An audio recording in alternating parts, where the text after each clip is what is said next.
Meter say we're live, and so welcome to Heller Barnes, and we're gonna have a blast today because we've been talking beforehand, and we have a fantastic guest who goes by multiple names, Kimberly. Wait a minute. So we'll talk about that in just a second. And so, Johnny, how you doing? Welcome. Good to see you and Kim on the show. What's happening? Well, it's nice to see you, Don, and welcome Kimberly Wetherell to this. I will say, we weren't on last week because of all the APAC stuff, so it feels like we've been you miss a week. It feels like we've been gone a long time, but we're back. We hope you're with us, and you'll be watching us right now, and also later on YouTube on Red Baarns-Audio. Also, if you have any questions, please put them in the chat, and if you have any suggestions for guests, let us know. All that stuff's important, and we're welcoming Kimberly Wetherell today, who I've known since, what did we say? I met you 6 years ago, we said. 6 years ago, almost to the day. It's been about 6 years and like 3 weeks, I think. Yeah, Since my very first Heller experience. So, yeah. And you came to audiobooks from a commercial directors. Oh boy. Kim's doing a lot of stuff, a lot of directing, a lot of narrating, but she has a fabulous background. So we're going to discuss some of that now so you get to know her. Indeed. And let me just, for the both of you gentlemen, thank you so much. It is Kimberly. It's the Royal Kimberly. It's pretty much the only formal thing about me. What's the Royal Kimberly mean? All 3 syllables, please. Oh. Kim. I don't hear Kim much, occasionally, but at one point, no, okay. I would definitely not respond to Burr. Burley, maybe, but that feels like sort of a cruel. When you have pizza, do you have za? No. No, me neither. No, I'm too old for that nonsense. Give me full names. Give me all of the syllables, please. I'm greedy that way. Yes, indeed. I have a wife with a 2-syllable name, and I can't say both syllables. So you can't, or that you're not allowed to. Well, she would allow it, but I call her Lise, and I have for 40 years, and I don't know why and how that got started, but I can't say 2 syllables, Lisa. It's just all right. My lazy streak. Joanna, but even her family calls her Joanne all the time, and it keeps. She doesn't care. I'm absolutely bothered by it. Yeah, and it doesn't bother her. Her name is Joanna. And it's her brother. Hey, Joanne. I'm like, it just kills me. Yeah. It takes a fraction of a second to add a. It really does, and I don't know why we. Yeah. If somebody introduces themselves a certain way, that is what I'm going to call you, because I assume that is how you would like to be called. There are people I've known for years who one of my best friends named Mark Avila, Avila. He's of Portuguese descent. So I always call him Avila. And I said, hey, wait a minute, should it be Avia? Guess whatever you want. I'm like, how could that be? Yes, that would send my neurodivergence just absolutely spinning. Like, no, just tell me. 10 years ago he said it, I'm still pissed off. So how did you get started? How did you two meet? Let's go back. Were you just walking down the street and you had pizza? We had pizza. No. Have we ever had any za? I don't think so. No, we've had other things. So I spent the entirety of my life in the entertainment industry in one way, shape, or another. You know, as a kid, absolutely just drawn to being a ham, for my family, and then got into drama classes and into theater, went to college for acting, and then realized I had too many interests. So I ended up going into a technical theater degree in stage management, because I felt like I could sort of have my fingers in every pie, coupled with just crazy stage fright. At some point in my college career, I just got absolutely shattered by stage fright, which I had never had. So I was like, all right, I'm going to go backstage. How did that manifest itself for you? Oh boy. Isn't that the $64,000 question? Oh, everybody has versions of it, and I'm curious. I just couldn't do it anymore. I suddenly felt all of the eyes on me. Maybe. Yeah. And then the hypercritical, just you're doing it wrong, you're doing it wrong, you're doing it wrong, you're All doing it that wrong. voice in your head that's Yeah. And so I good. just, kind of lost all my confidence, which is a shame. Yeah. But was able to redirect that. When I went to college, I went to DePaul University in Chicago, Globe Demons. I actually don't really know anything. I mean, I know they have a basketball team, but that was the least exciting thing about DePaul for me. Or the one off Irving Park? We were in Lincoln Park at the time. This was 1,000 years ago. I was there then. Were you? Fantastic. I grew up in Chicago. That's right. I went to school in Loyola, the DePaul. Okay. DePaul's enemy. I guess they are. Yeah. Rival Catholics. Yeah. You know, those Jesuits against the Franciscans. What are you going to do? I'll take you down. Actually, are Loyola Franciscans? Was that right? No, I know DePaul is the Jesuits. They're both Jesuits. Oh, we don't even know Ignatius that. Loyola founded the Jesuits. Look, interesting, fascinating. Yeah, I had no idea. Important Catholic history for our fans out there. All right. Anyway, they had a theater conservatory and they had a music conservatory, and the music conservatory put together a full staged opera every year, and they would hire the theater school students to do it, to run all the technical aspects. So my first year, I got paid $250 to run a follow spot for a production of The Magic Flute. And up until that point, I thought opera was Bugs Bunny. Like sword and magic helmet, welcome to my shop, let me cut your mop. And I had no idea what real opera was. I just thought it was, spoof of opera. And I fell in love with the medium. And so I worked on every opera production after that. And then my first job out of school was working in opera. And after a few years of stage managing, a very wise production manager said to me, she said, "You have too many opinions to be a great stage manager. Like, you're a good stage manager, but you can't be a great stage manager because you have way too many opinions." Because you have too many opinions. I had too many opinions, which was interesting. So she said, "But we have a production coming up where we don't normally have an assistant director, but I'm going to put you as his assistant because I think that's where you're going to shine." And shortly thereafter, I switched gears from stage managing to directing. And then I had a whole career as an opera assistant director and director. Got a little burned out on that, switched into film, got heavily into filmmaking for several years. Did you had gone to the West Coast for that, or still in Chicago? No, I stayed. No, I left Chicago in 97. I left when I left for school and started working in regional opera companies. And then went back to work at Lyric Opera of Chicago for a couple of seasons, and then left for good, I think in either 97 or 98. I don't remember. Mm-hmm. Again, olden times. Anyway, got involved in filmmaking, which was fantastic. Mostly independent stuff. Worked here in New York, primarily, but, worked around some. Let's see. Then took a wild, 180, decided to quit the entertainment industry altogether. I learned how to be a professional pastry chef.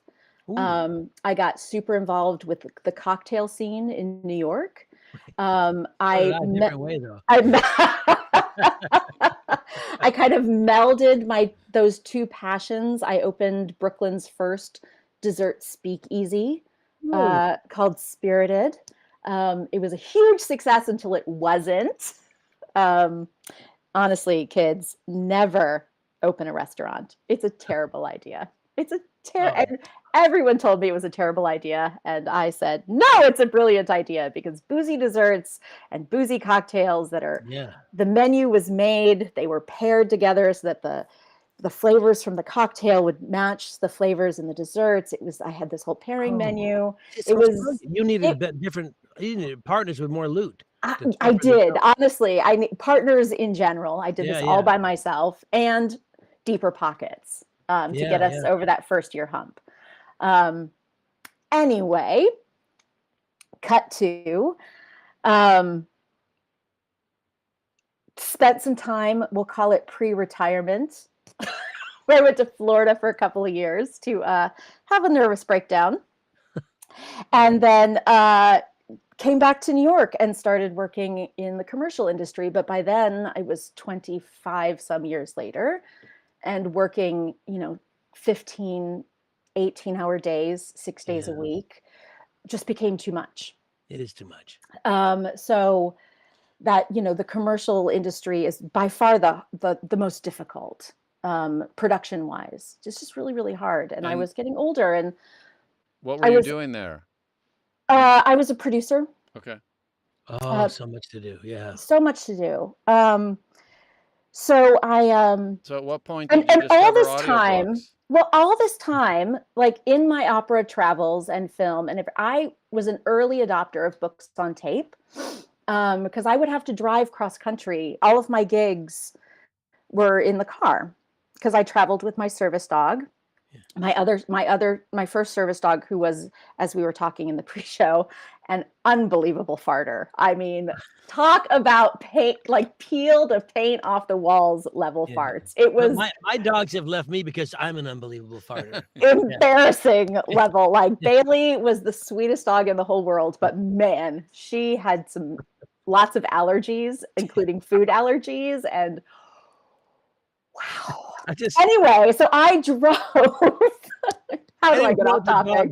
Anyone who owns a dog is totally dog farts. Dog farts. Yeah. Hold on a second. Hey, Don, let me say one thing. Don, say something. I think your voice is way too low. Oh, okay. Am I too low on this one? That's better now. Okay, yeah. When you tried to talk to Kim a minute ago, I couldn't hear you. Okay, sorry. So you're in the middle of dog I drove. So I would drive, I would go from Philly to Seattle to Houston to Santa Fe to Los Angeles, back up to Vermont, to, just these long cross-country drives. And so if I wasn't listening to an opera, I was listening to a book. Mm-hmm. And Cracker Barrel, especially when I was working in the South, had this great program where you could rent a book and pick it up in, say, Atlanta, and then drop it off in Houston, and then pick up another book in Houston and drop it off. Wherever you take a book out of their library in one place and drop it to a different restaurant. Absolutely. It was like the U-Haul of books on tape. It was great. And it was like $5. It was something absolutely asinine. Yeah. And marvelous. And you'd get like this giant plastic binder of like 20 tapes, cassette tapes. Literally. Yeah, at first, and then moved to CD, and the progression of technology. And this is the old days of recorded books by in those days, yeah. So I have been listening to books forever. I'm a huge reader, always have been. And one day when I was sitting here after just the commercial industry was killing me, and I'm in my mid to late 40s at this point, and I'm listening. I will never forget. It was Self-Portrait of a Boy. Written by Rachel Lyons, narrated by Julia Whalen. I'm knitting. I'm listening to this book. I'm thinking about what do I want my next career to be? And I kind of made a list of things that were important for my life. And it occurred to me, I was like, wait a minute, hold the phone. In high school, I was a national champion in the National Forensics League, where you would take a 10-minute cutting of a play and you would perform all the parts, and you would do different voices, and you would have different physicalizations for these things, for your cutting. Is this Ellen? Did you go to high school in Illinois too? No, I went to high school in Florida. Okay. I'm from Florida. And we had a nationally ranked forensics team in high school. And so for 2 years, I went to nationals, and I was like, wait a minute, I can do voices. I can do accents. I love to read. I have classical acting training. I just haven't tapped into it. And with a microphone, you don't have to worry about all these eyes on you. Maybe this is something I could explore. And so I did a good old fashioned Google search, and I was just like, audiobook training, New York City. And Edge Studio. Boy, this is the longest answer to that question, isn't it? Yeah, really. I forgot the question. How did I meet you? Johnny Heller. So, and Edge Studio came up, and they were actually one of the few, and this was in 2019. Yeah. And they were one of the few studios that even bothered to teach audiobooks. Everybody else that I had gone to, looking for training, they were like, oh no, we don't teach audiobooks. There's not enough return in it. Like, frankly, they were like, it's low paying of all the voiceover industries. It is the lowest paying for the most amount of work, and we just don't even bother with it. And I was like, but that's all I want to do. Like, I have no desire to sell people a toothbrush, like zero. It's just not my skill set. Like, I like reading books out loud. Who's going to teach me how to do that? And Edge Studio paired me with Johnny Heller, and the rest, as we say, is histoire. And none of us are at Edge anymore for all kinds of reasons, but that is where we met. I met a lot of really wonderful actors there. And I certainly remember you because I thought you were excellent, very good. And I still think that. So I'm so delighted you stayed in the business. Then you went from there. You started working. Do you remember your first book, your first job? I do. I trained for I was very nervous. I was very nervous because I hadn't performed probably since my mid-20s. I had a couple. You didn't realize how good gigs. You were. I think you're seriously. I still don't think I do. The doubt. Like, oh my God, the like giant D capital doubt that lives in a neurotic actor's mind. Like, I had kind of forgotten that because I just said, well, no, I'm not going to do that. The crippling doubt. It's fun. Good times. Good times. And it never leaves you. Or if it does, I need somebody to like pipe in and tell me the secret sauce. Cause anyhow, I trained for a really long time. I went through the whole program, with Johnny. We did our samples. I went to my first, Splendiferous and APAC, still not sure that I was going to do this.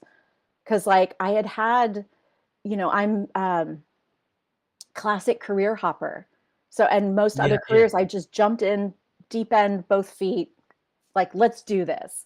And I was like, I can't do that this time. Like, I really have to check everybody out. So went to Splendiferous, went to the 2019 APAC, and everybody was just so freaking cool. Like, it was just all a bunch of book nerds. Yeah, it's before Don got involved. Everybody was pretty cool then. Yeah. Oh, come on now. I dragged the average right down. But it was a whole bunch of people that were just so incredibly welcoming. And the thing that's so different about the voiceover industry in general, I think audiobook narration especially, is just how open and generous everybody was. And I mean, I went there, I had 0 books, and people just saying, hey, no big deal, no books. I hadn't even auditioned yet. I was just terrified. And they're like, yeah, it's great. You're fine. Come on in. The water's great. So my first book probably came about maybe another 2 months after that. So I finally, like, after APAC, I was like, all right, I want to do this. I set up my ACX profile. My first book was a beautiful independent title called By the Light of Embers, which unfortunately is no longer in print anymore, or in audio. But the book I just finished on Sunday was from that same author. So 6 years later, I finally got to do another book with that author. And that one came to me through a publisher. So that's great. It was a nice full circle to finally work with that author again. I was really, really lucky. I had a gorgeous book to start with. In this business, there are all these instances one has. We have that what's that, 7 Degrees of Kevin Bacon, whatever it's called, There's always someone knows somebody who knows somebody who did a thing, and then an author come up. It's amazing how these things are all, it is a tight knit and a wonderfully tight knit community. It really is. That's opening to all, but once it's in, it's a special, the people who thrive in it, are kind of wonderful, and they all share this love of literature and this love of each other, and we all appreciate the struggle because everybody had a different way in. They're doing different Yeah. things, and those who move along, it's just wonderful to see. And your success has been quite enjoyable for me because I know that you started when we met. I always thought you were talented, but you're so nervous. Oh yeah. And yeah, and I still sense some of that nervousness, even though you've had pretty much success. Because you, after you started working, we'll talk for a while if you don't mind about you got into directing a lot. Mm-hmm. One of which is for someone who has the talent and the acting and directing skill, that's a great thing. Like my friend Paul Rubin does it all the time. Mm-hmm. Paula Parker. I know Joanna has done it. I've done it. I tend to just direct the first chapter or two, like an hour thing. I don't want to do a whole 15-hour book with someone. And for me, and we can talk about how you felt about it, because for me, that kind of thing, I'll be honest, and I think we discussed this earlier, you can share or not, but I don't want it for 15 hours.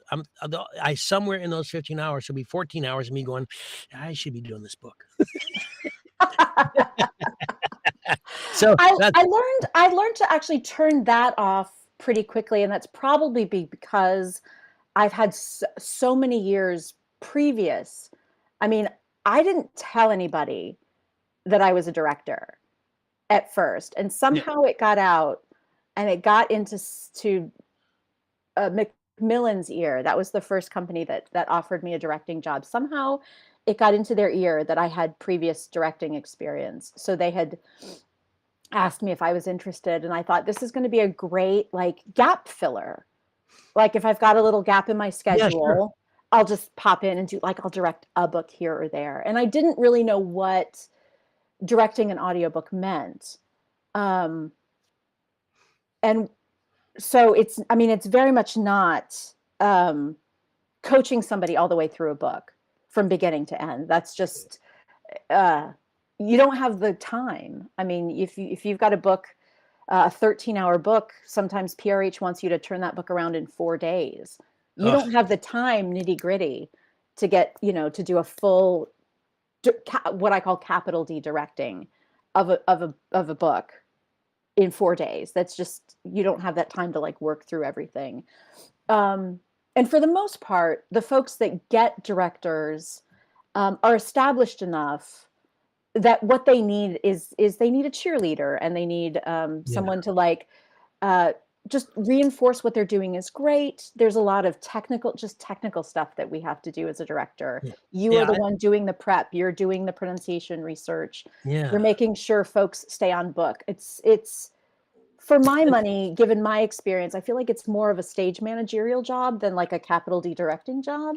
Yeah, because most people have the book or have already done a lot of self-direction or are fairly talented and know how to do it, so that it's you, the director, becomes that second ear, which people find helpful. Absolutely. You're the beta listener, and you're the one, like the author is the director, because everything's there. Everything you need to build a character is there. The subtext is there. You know what's going to come at the end, which is going to feed how you deliver lines in the beginning. Like the author is the director. And our job in that seat is to make sure that the author's voice is being honored. I agree. And I would say that in my experience, when I work Penguin Random House always has to direct, and I usually answer Paul Rubin, who's my best friend. So it's kind of weird, but both Paul and David Rapkin, you know David Rapkin? I don't know. No, yeah, he's an older guy, long history. I don't know if he's still working. I hope he is, but he and I did a book together, and it's very hard, very emotional, very difficult, a lot of stuff. And on when I got to the third chapter, he goes, yes, now you're there. Let's go back to chapter 1, which I would have probably not have thought of myself if I was just doing it. But it was clear to him and me that it took me 2 chapters to find my way. And it does sometimes, the directorial choice to go back to chapter 1, because now that I found my way, why should I rob the listener of me not being in the moment until chapter 3, which makes sense, but it didn't occur to the actor, but it did to the director. And I think that's the difference people miss, having a director to pick that up and having the actor willing to say, yeah, let's go back and pick it up from the tech rehearsal. Let's go back to the dress. Let's do it, because the whole point of all of this, Don's work as a tech, your work as a director and an actor, my work as an actor, it's all to give the most engaging, honest read you can to the listener. That's the end. We all work to the same end result. Exactly. Yeah. So, so what are you up to now? What's your game plan? What's happening? Well, I've actually decided to leave the directing part of my career behind for the moment. I'm on hiatus from directing for publishers because I realized that it was quickly starting to take over my life. And that, like, looking back at my taxes last year, it was like 70-30. Oh, yeah. And I was being known as a director more than a narrator. And that just wasn't what I was, that's not where my passion lies. I made a very active choice to leave that behind. So now I am recommitting myself to my narration career. And it's been a great start to the year. I've already booked more than half of the number of titles I narrated all of last year. And Great. It's just now like the first, second week of March. So that's going really great. I'm super excited about that. I found as a narrator, I found it very hard to switch back and forth between director brain and narrator brain. Did and you let your director clients know, hey, I'm going to take a break from directing? I did. Put me back in the actor pool. I did. And I am still to this day reminding folks when I get a request to direct this title. I'm like, thank you so much. I'm so tickled that you thought of me, but like I'm on hiatus for right now. So yeah, it's going to take a minute, I think, to switch back over. Yeah. But I'm very grateful that, there are only a handful of companies who work with directors. And so I'm able to like redouble my efforts with everyone. So how do you have a program where you reach out every 3 months or every week and a half, or you call Johnny every other afternoon to say, hey, do you got a job for me? Or how do you? Basically, I'm on the phone with Johnny all the time. And I'm like, dude, you need to be telling these people about me. And he never does. Every day.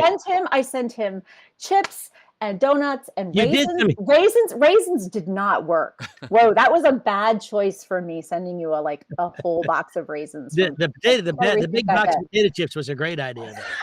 That actually was a lot of fun. Like in the early days of COVID. Yeah. You like needed chips, and so I just sent you an unbelievable amount of chips. A huge box, little lunch bag sized chips. This is my favorite human being. That was actually very funny. You then did send me donuts in return, and I have since sent those donuts from Chicago to so many people. Oh yeah. So your gift does continue giving. Yeah. You have to. I didn't know at the time of the chips that you were a baker of booze-filled treats. I would have adjusted my request.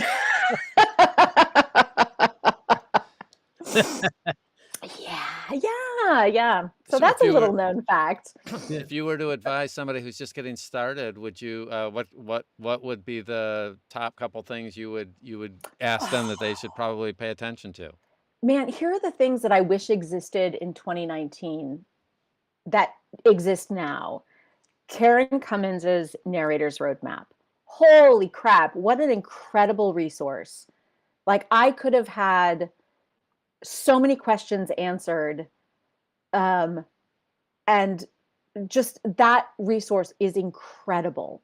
And I'm not saying that I regret the 2 years that it took me to learn the amount of information that you can get in 10 minutes on that site.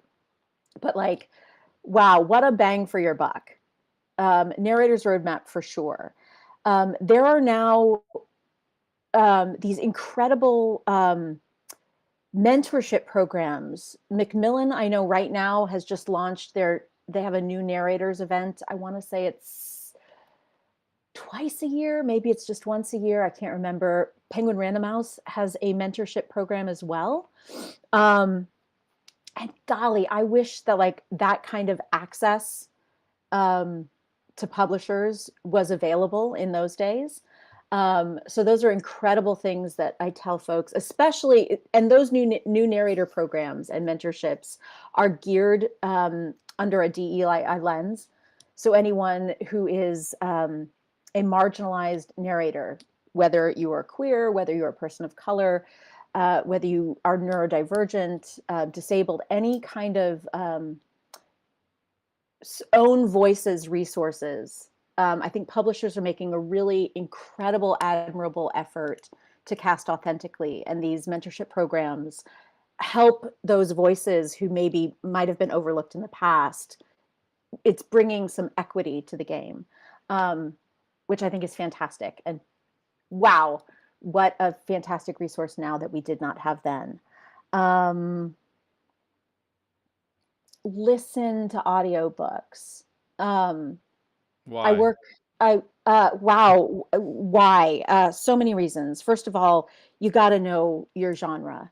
I get a lot of requests from people who are like, oh, it's just picking up a book and reading it out loud, right? No, absolutely not. And even the style of narration 6 years ago has changed today. So you've got to keep listening to your peers to hear what's being cast, how it's being cast. If I don't know, this is on my list of things to do and I've got to do it. But like lit RPG, huge genre. Oh, I've yeah. never listened to a single lit RPG book, and I'm kind of terrified if anyone were to ask me to audition for one, because I have absolutely no idea what that genre is about.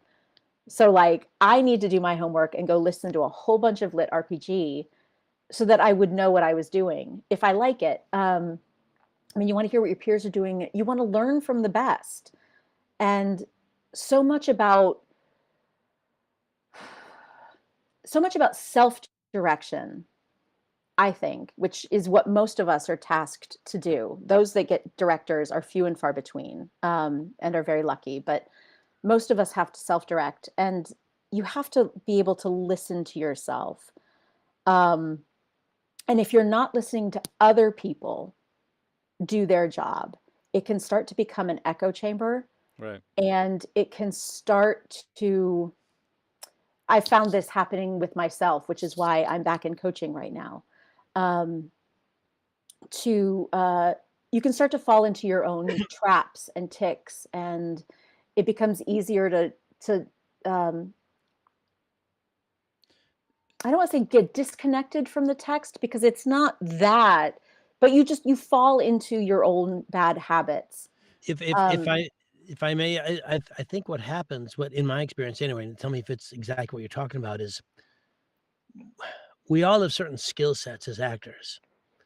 And in that set of skills, the ones that aren't learned through acting classes and coaching and lessons, the ones that we carry with us are the ones that are default mechanisms for when things are tough. We go to this place.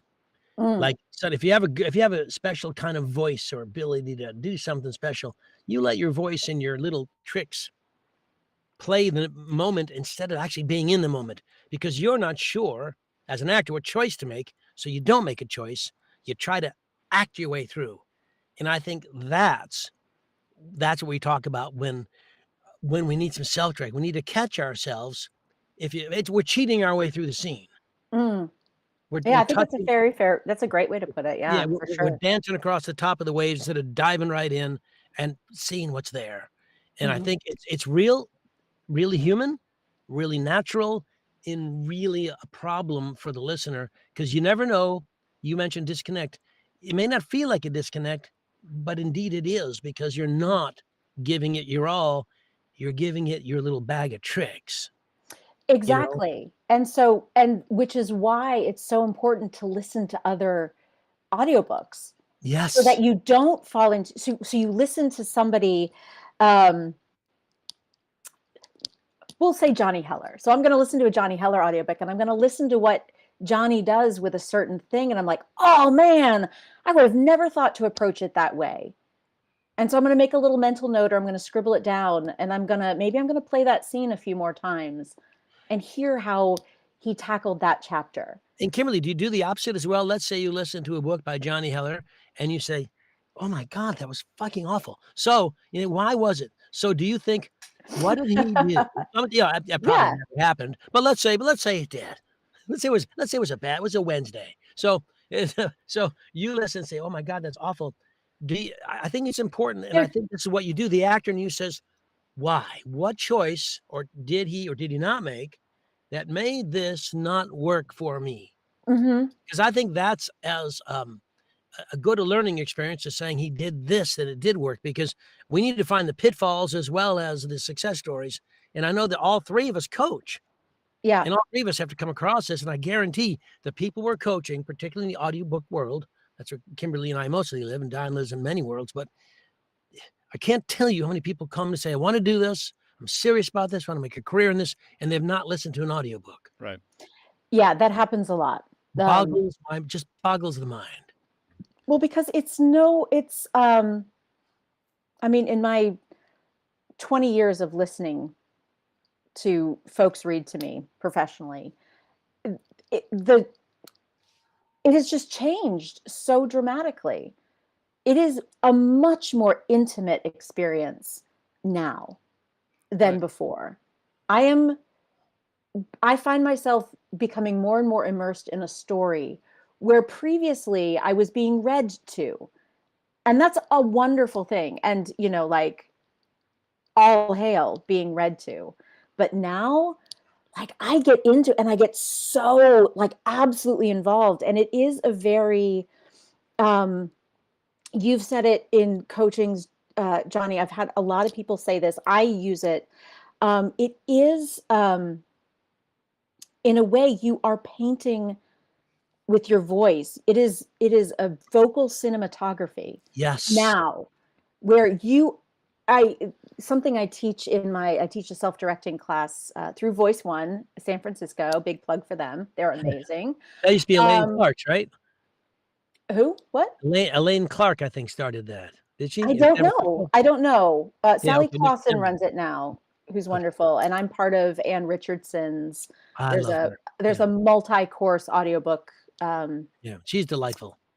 course done through Voice One. But something that we talk about a lot is thinking about one way to break up a text is think about it as a cinematographer. So what's a wide shot? What are the things that like are necessary for exposition, but maybe don't need to be so like honed in on? What's a close up? What's an extreme close up? Like these kinds of things are ways to like vary your vocal delivery, but it has to be rooted in the text. You can't just like make it up, but you have to be able to learn what is exposition, what is something that's maybe a transition phrase, what is something that's like this key piece of information that you are going to need to know, whether it's something about who this person is, what is this next plot point is, what's going to like be the anchor of this chapter. Like those are told in extreme close-ups.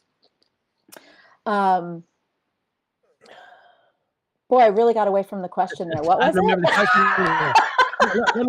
Let me ask you this question. Both you guys, when you guys were growing up, because we're all audiobook fans now, and you have to be to do this. Did your parents read to you guys when you were kids? No, not at all. Me neither. Don? No. The thing, but Our parents remember, sucked. I was playing music as a young guy. So I had the same drive experience that Kimberly did. And in my car, I always had these kind of things for those who are age challenged. Then I happen to have an example. I have about 30 of these in my bookshelf over here. But in my car, I would have this. Yes, those are it. That's it. Look at you, hoarder of digital media. I love it. And and then, I mean, eventually I went to CDs, but as I was driving to gigs, I was always listening to music and I was listening to audiobooks. And as I was driving all over, that was the thing. I either, and as a musician, you have the same thing.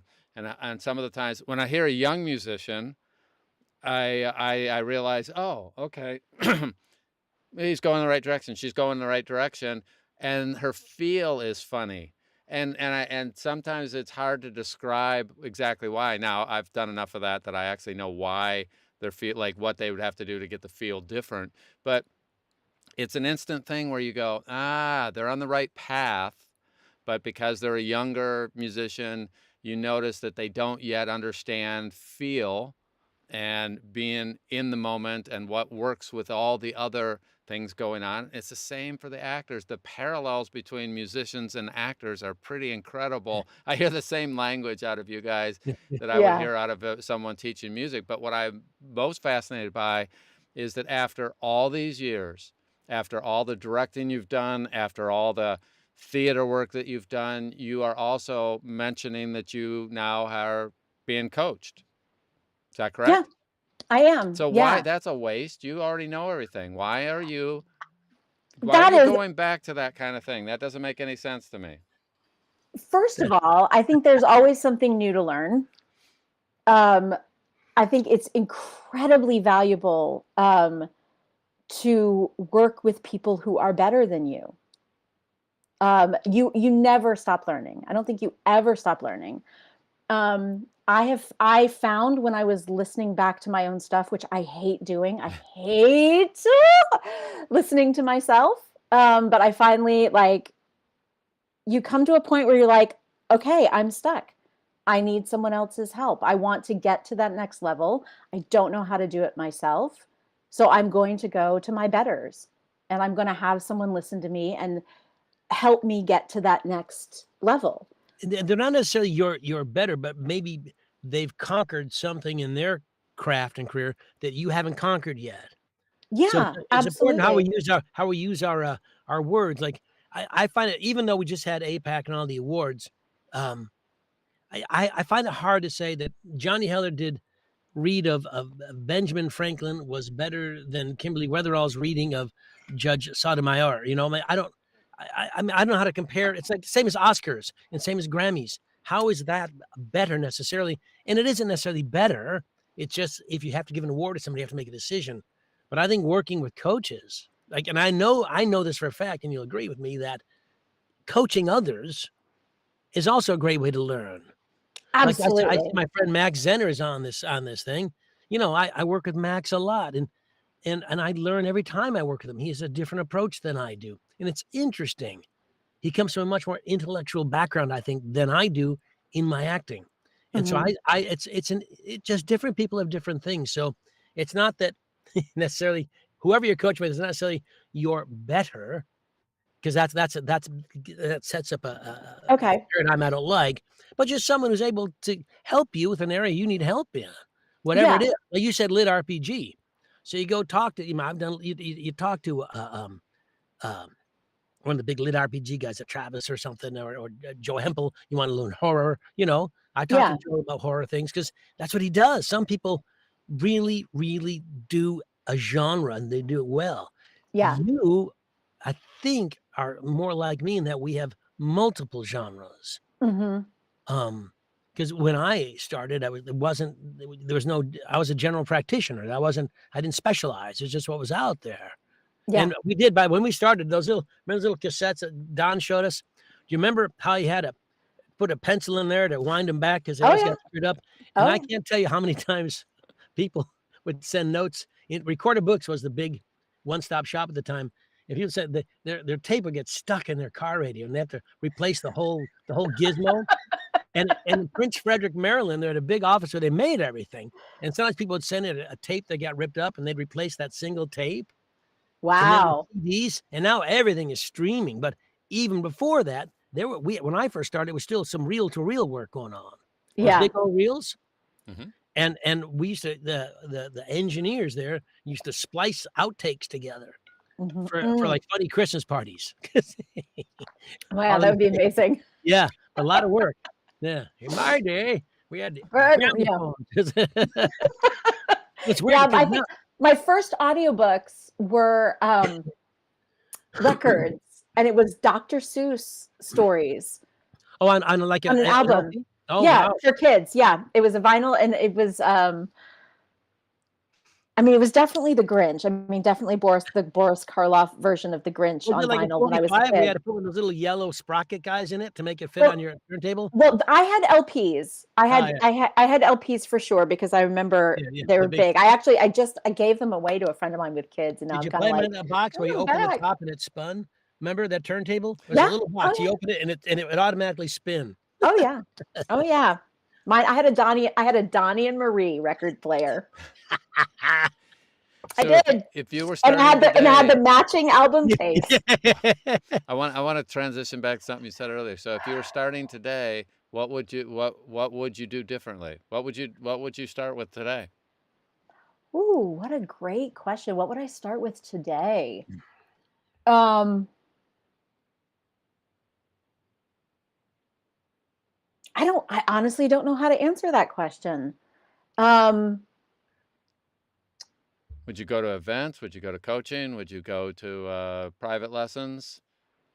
What yes, gives you the most bang all for of the the buck? things, all of the things. Well, if you what gives you the best return on your time and I mean, money? I frankly, I liked the way I did it, where it took me about 6 months of just really investigating the entire business, taking the time to learn my DAW.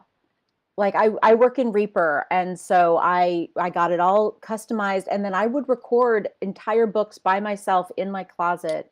I mean, I did Sean Pratt before Sean Pratt, like before I knew that Was a thing. Yeah. that the Sean Pratt test, before I knew that was a thing. I just was like, well, if I'm going to do this, I probably better figure out if I like it. And so but I'm really glad I took that time, because when I got the first book that I landed, unlike a lot of folks, I am not at all mortified by the first book I did. I didn't, man, I soaked up so much information. I took in Jeff Kafer, um, like, was on such a diatribe about, don't just, take a book to practice on. Like, I really took that to heart. Like, be as good as you possibly can. Don't you dare practice on something that somebody took, 3 years to write. You owe it to the author to be as good as you possibly can. And I was involved as a writer, and I have a lot of author friends. It was a part of my life where I was like, I was going to write. And so I was like, I'm not going to disrespect an author. So I need to be as good as I can possibly be. And so my first book was really, really good. But I think I was able to land that book because I worked so hard beforehand. Um, And you had a little bit of a actor background, and maybe. I had the acting background for sure. Had a lot of, Heller magic sprinkled on me. Carol Monda, like I Magic. got really lucky. We got the Heller and Monda too for, like right out of the gate. Well, I think taking that time to train for me was probably the I would do that all again. because there you're standing on the shoulders of giants. Essentially, you're building Absolutely. on what other people have done. You're That's not. one of the reasons I'm so short, because all these people have been climbing up and standing on my shoulders and force me down. Yeah. But I think coming to it with a sense of like, I knew that it wasn't just picking a book off the shelf and reading it. Like I knew that there was more to it than that. And I really respected the medium so much that I wanted to make sure that I was able to compete and to be good at what I wanted to do. And there's just so many things now that weren't there. And we certainly have, I don't want to say the pandemic to thank for it, but we have the pandemic to thank for it. We have Clubhouse, and everything is live now. People are live narrating and doing all of this stuff. And so if I did it differently now, the only thing I think I would do differently is I would be like much more active in these things that are available now. There's just so many more free resources to learn from. Oh yeah. I spent a lot of money training to do this, and there's, I would do it all for free now. So or a lot of it. We have a good question here from Ray. Kimberly, do you have a favorite genre or one you find yourself working in a lot? If so, what is it? Oh gosh. I'm kind of like Johnny in that I'm a general practitioner. I don't focus on any one specific genre. Lately, I've been recording a lot of cozy mysteries for one author in particular who has a whole bunch of series. So I'm super grateful for that. I mean, if I had my druthers, it would be stuff that is that matches my personality. So quirky and fun and light, definitely queer lit. Although I do also really love like dark and twisty, like thrillers and horror and stuff that like, and I didn't think that that would be my genre. I did not think that like I would fall in love with that. Because like I hate horror movies, but turns out I got cast in a horror title, and I fell in love with like just how nitty and gritty and just like absolutely polar opposite. But yeah, so I like the lighter fare and also the really, really dark, twisty, I do find bloody, it murdery interesting stuff. that you don't like horror movies, but you've had a blast. But that makes sense to me. Does it? Why? Well, because I can't figure it out because I still can't watch horror movies. Okay, No, but me neither. first off, many musicians, many stage actors, what you talked about earlier, stage fright is a real thing. And being very uncomfortable. So most people think an actor, if they meet him in person, are going to be bubbly and full of personality and able to interact. A lot of actors, a lot of great actors, a lot of great people on stage are less comfortable in a one-on-one situation than they are in front of 1,000 people. It's Mhm. a different medium. And I could go on stage behind a set of drums when I was younger, and if there were 2,000 people, I didn't care. I don't care who's out there at a certain point in your career. Yet I was very uncomfortable in a small group setting, and in a party, at the after party, my Mhm. tendency would be to want to stand in the corner and not really interact with people. I mean, people didn't know how shy I was. And then I learned to pretend. But I think actors go through that all the time. They may be great on stage and then uncomfortable. So it's just a different medium. It's a different thing. And what you see, so you could do horror. If you're in it, it's different than if you're watching it. Yeah. Yeah. I had to do. So I did a 25-hour nonfiction book about the Child's Play franchise. You know, Chucky, the little murderous Oh, doll. right. Yeah. I've never seen any of those. And so it's 7 chapters long, but each chapter is on each one of the original movies. There's 7 Chucky movies? There are 7 Chucky movies. There's now a Chucky series. I have like gone deep into Chucky lore, and I forced myself to watch. Knife, right? Yeah, the live doll with the knife. Yeah, Nice. with the little the what is he called? The little buddy doll. I don't know. Ken. But I watched each one of those movies so that I had some background on the chapter, because each chapter was like this deep dive into I mean, as a former filmmaker, it was fascinating. But I had to force myself to watch those movies. And the first like 2, you get up to like Chucky 5, and they start scary. It gets kind of comedic and a little bit vampy. Seed of Chucky is just full camp. It's fantastic. And then it gets real dark real fast. And I like by the last ones, I was like, I cannot, I'm like watching through my eyes. It was terrible. It's weird that some here's us. Here's you being just going, oh, Chucky, but it was a long book, a good book, and now you're an expert in it. It's interesting. I can tell you so much about that Chucky franchise. And people who like that stuff really like it. I did the book, Say Hello to My Little Friend. What's that movie? Cocaine. Say Hello to My Little Friend. Pacino. Scarface. So I did a book on Scarface. Well, I'd never seen the movie. That was like a really bad Pacino. Oh, no, it was real Pacino. I was trying to do the thing. I saw the movie. You want to do a bad Pacino? Watch that movie. I thought it was the worst. I thought it was a piece of crap. Hated the movie. But this book, people love that. To this day, they love that movie. So it's like, it's like you need to, the things that we take the author's point of view on and share may have zero interest to us. I mean, I really didn't watch that movie, and I certainly would never watch Chucky unless I was paid a lot of money, which you were. So there. I watched it. I watched them all. I mean, I also feel like over a period of time, though, right? I mean, you didn't watch it in a week, did you? Well, I would watch a film and then I would narrate the chapter, so I had a better understanding of each chapter, because I didn't grow up with those movies. No, thankfully I did not. In fact, as a child, I actively fled the TV anytime I would see a Chucky ad. So to go back and watch them, like 40 years later, 40 I many don't even years like later. ventriloquist, let alone Chucky. Like the whole idea. And clowns are also scary. So there. Yeah, they are. They are. Yeah. But I'll narrate the crap out of your horror book. Yeah, please. Give it to me. Give me all the horror. I love it. Well, have you gone to Joe Hempel's Fright Night audio, it's called? I have not. I'll give it. Here it is, everybody. Joe All right. Hempel, who's one of my I mean, I know of it, but yeah. So, it's all royalty share books. Mm-hmm. But he does a pretty good job of picking ones that'll make some loot. Sadly, the one I did hasn't, but most of the rest do fairly well. And you can audition. His auditions out there regularly, and they're great. He finds the horror titles. He has relationships with the horror authors, and he casts. So you work through him. So he puts it out. He does all. You do the work. It's royalty share, so you do the stuff.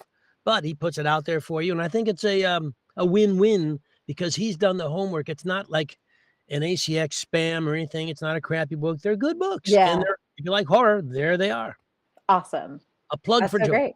Yay for Joe. We love plugs. Speaking of plugging, as we head toward the last few minutes here, what's coming up that you want to plug? And plug your coaching. How do we reach you? Oh, well, so because I'm not directing for publishers anymore, I do still love the nitty gritty, directing the one-on-one work. So I've my coaching is branded as directing a la carte. Okay. So it's specifically for if it's for working narrators. I'm not great with like just general performance coaching. This is really book targeted. So if you want to dig into that first chapter, if there is a particular scene that you really just want to work with a director on, if you want live direction, like maybe you're just having trouble getting started with the book and you want a director there, to help you set that tone, set the pace, set the mood. This is where I come in. Great. So I apply my directing work, but it is specifically a la carte. So I don't, you don't have to hire me for the whole book. We can just do an hour or, the first couple of chapters. Or, you get to like this really difficult scene and you want to have a director there with you. Like I'm there to hold your hand. Yeah. And I will say to all you listening out there right now and going to watch this later on YouTube, there's a lot to be said, and all positive, about having a director work with you for the first hour. Once you've got the start, and a director throughout is even better, but if you can't afford it, and we all know there's only X number of dollars in every budget, it's great if you can get Kimberly to do that. You can get me, you can get Paul Rubin, but Kimberly's right here. Take advantage because it can really put your feet on the right path, and it's less likely you'll stray from the path, so that your journey throughout the book is always consistent with the author's truth. And since that's what we want, having a director for an hour, let's say, I don't know what your rate is, but whatever it is, it's probably worth it to you to spend that, you out there in audiobook land, to spend that and get the help you need right away. You don't know what problems you're going to have, and a director can help you through the difficult parts. And I would also suggest you can contact Kimberly or other coaches if you have auditions that you really want to get. To work with you in an hour on an important audition. Or sometimes I charge by the hour, but if it only takes half an hour, you bank it, or I'll kick back the other half of the money because I don't want to spend more time with you than we need. But even a half hour to get that, 3-page audition solid, so you feel good, so you can book the job. And once you get the job, hire Kimberly to see your way through. Well, it's hard when you're working, when sometimes you feel like you're working in a vacuum and you just need that second set of ears to be like, yeah, you're totally on track. Yeah. Or, oh my God, you're so wrong. I had someone listen to an audition for me the other day, and they're like, you know what? There's this tiny little tone shift, and you're like 97% of the way there. If you just did that little tone shift at this point, you got it. And it was so helpful because I was like, you're right. I can go a little further on this, and that'll really lock it in. So cool. And I'll tell you what I'm up to real quick. Yeah, Johnny, what do you have going? Nothing. I'm not going to do a May workshop anymore. We're going to hold off because I'm afraid to fly. Everyone's afraid to fly. I don't know who's running anything anymore. So I'll drive somewhere, but that's about it. So the next big thing, first I want to let you know that next week, Sean Pratt will be our guest. The week after that, Terry Daniel will be our guest. So make sure you stay tuned for that. New England Narrator Retreat. I'll probably open registration after tax day, after April 15th, so you know where you are. It's going to be a little more crowded than in the past because it's our 10-year anniversary. So far, I'll tell you that Kai Totally from Podium, Ren Krause from Spotify will be there. I just heard from Guy Oldfield of Macmillan. They're gonna, I'm not sure who, but somebody from Macmillan will be there, and we'll probably get a fourth. So 4 publishers, and we'll set, and no agenda set yet, but October 13th or 14th, Don Baarns will be there. I'll be there. And we'll, so that's coming up. So look, if you're not a member yet, go to Johnny Heller. What's my group? What the hell's my group? Audio. What is my group? Yeah, alumni. Alumni Workshop. Yeah. Alumni, yeah. The Alumni Workshop on Facebook. I forgot the title. So if you're on Facebook, follow me. If you're watching this, I'll let you in the group, and you can get all the news hits there first, and then it goes out. Don. Oh, by the way, you guys, make sure you comment on this thing. If you like our conversations, what we do every Tuesday, make a comment. It really helps us. A little like is swell, but saying something is even more swell. And Don, you've got some big news coming up. I've been working. I've spent over 40 hours a week, more like 60 to 70. In addition to my regular working, developing something called ACX Pre-Check to replace what used to be called Second Opinion, or still is called Second Opinion. But basically, a piece of tech that I have that will allow people to know that their book met all the specs in a modern tool, and it works really great if someone's got 50 chapters or less. We're currently scaling it up so it can do the very large books, and that's our last challenge. But I'll have a test version of that in the next couple days. Been working on it for weeks. Wow. I thought it'd be done many weeks ago, but whatever. It's my passion project. I tried to do it about 4 years ago, and it was too expensive to do. I threw away a couple $1,000 trying to develop it, but now it's almost ready for prime time. And you'll see it next week. We'll show it off in a thing, but I think you'll be impressed with it. Yeah, Lisa's like so many hours. I have not played pickleball at points. No. I have missed all sorts of things that I just normally don't miss. I've been up early. I've been back to being a musician, staying up really late till 1, 2 o'clock in the morning, trying to get something done, and then been back up working at it at 7 in the morning, all before and after all the normal stuff I'm doing, coaching people and helping and things like that. So you can't give enough credit to cocaine, can you, Don? Yeah, I've heard it's a fantastic thing, and Hell of a I have drug. the synthetic stuff that's called caffeine, Yeah. and so that's I've used that. That's the other stuff we won't talk about. That was my younger days. Okay. Well, thank you, Kimberly, for being with us. It's a delight Thanks for talk to having you. me. It's so nice, and we put Kimberly's URL up there so you can find it here.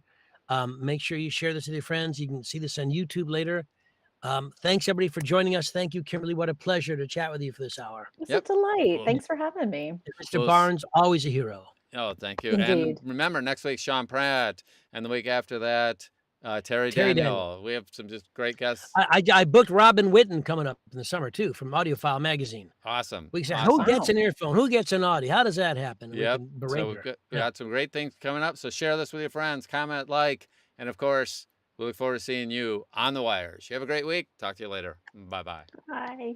Bye, all.